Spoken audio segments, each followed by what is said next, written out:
Hi, I'm Xiao. Welcome to my channel Xiao Yarn. Today I'd like to share with you 2 ways of preparing your Sashiko threads. Method 1. Cutting.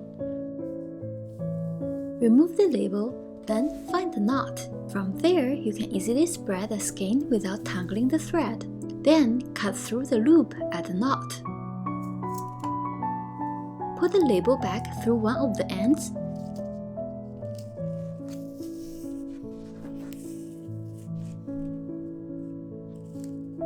And then make a very loose braid.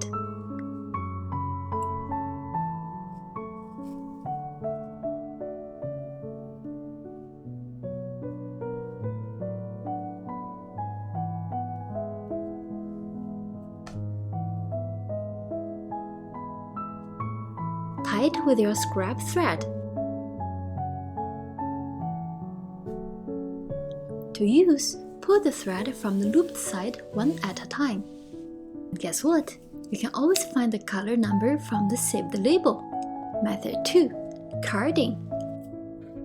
Same as the previous method, you want to find the knot and spread the skein.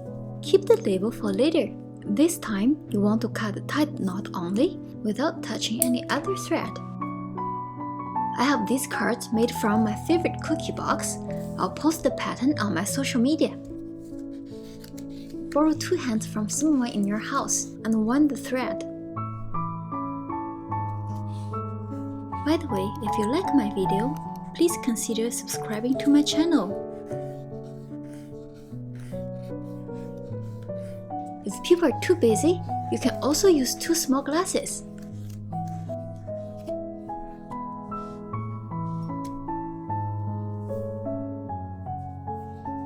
Eventually, tuck your thread end into the cardboard and write down the color number for reference.